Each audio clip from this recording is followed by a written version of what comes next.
So our first speaker is Amanda Blake, and she comes to us from the Department of Nutrition and Dietetics.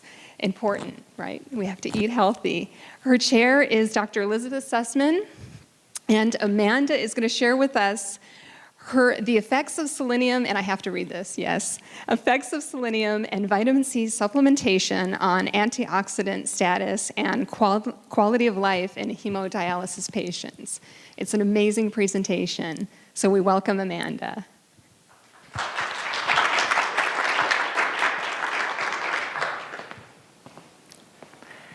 I'd like to talk to you about something we do every day without thought. If we're hydrating properly, we do it several times a day.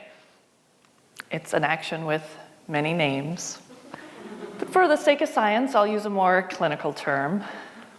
We urinate. While this is something that most of us take for granted, there is a population of individuals who make little or no urine. Imagine the fluid that would build up, the harmful waste you'd be unable to evacuate. This is a reality for 600,000 Americans.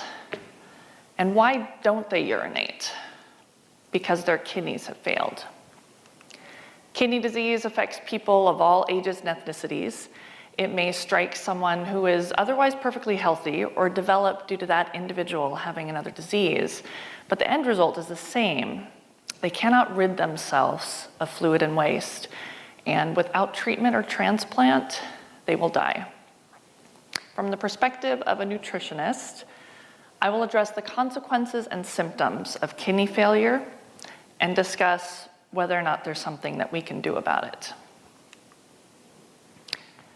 The most common treatment is hemodialysis. Say your kidneys have failed. 3 times a week you visit a clinic where for 4 hours, this machine becomes your kidney. Your blood flows from your body into these tubes and it's filtered of fluid and waste, and then it's returned to you. It's exhausting, let alone the fact that this process also strips away essential vitamins and minerals, nutrients of which you're probably not getting enough of anyway because you have a new diet. Potassium, which we think of as something we generally don't get enough of, can accumulate in the bloodstream if you don't urinate and be deadly. So all those potassium-rich fruits and vegetables, restricted.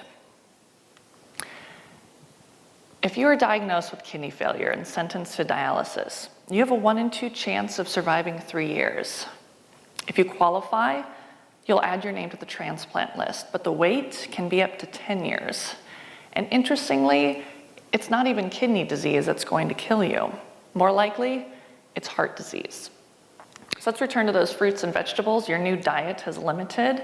They're chock full of vitamins and minerals, many of which are antioxidants that defend your heart. Your body, your health depends on your body maintaining a critical balance between a defensive team of antioxidants and an offensive team of pro-oxidants, harmful chemicals your body produces naturally every day, but even more so if your kidneys have failed. If you're on hemodialysis, your defense is missing players. Your offense is stacked. And this imbalance, called oxidative stress, contributes to heart disease, a consequence of a machine replacing your kidney. And how does it feel to have kidney failure? The symptoms collectively are called uremia: nausea, vomiting, muscle cramps, increased thirst, loss of appetite, fatigue.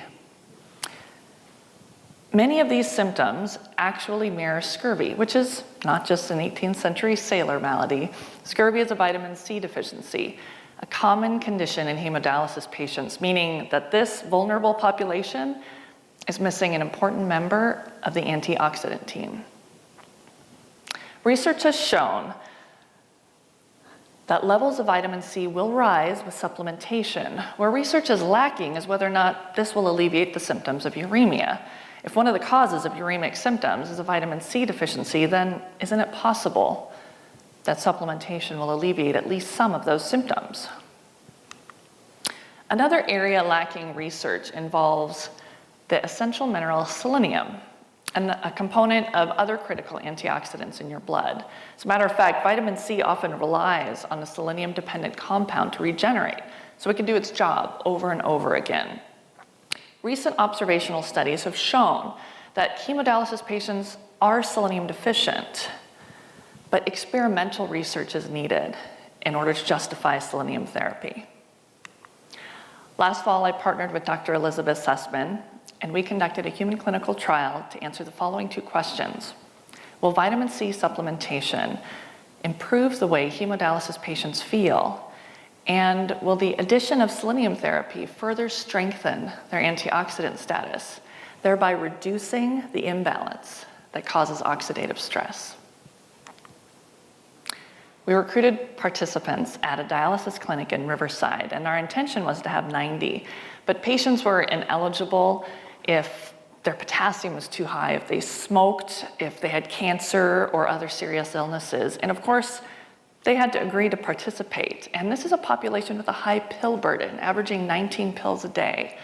One of the key advantages we had in getting patients to participate and say yes was that we were offering every participant gummies. Our placebo group got gummy bears, our vitamin C group, vitamin C gummies, and only our vitamin C and selenium group had to swallow a pill.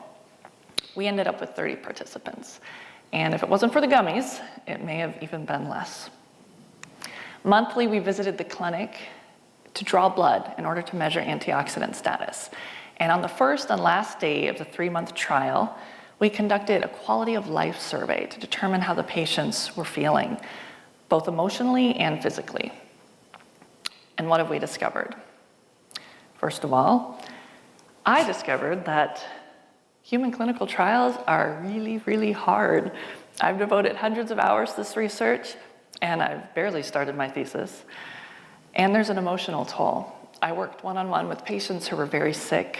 I had to ask them personal questions about how they were feeling, and most of the time, they weren't feeling so good, either emotionally or physically. And we lost patients for administrative reasons, for personal reasons, and one patient we lost because she died. Palu passed away within days of receiving a cancer diagnosis.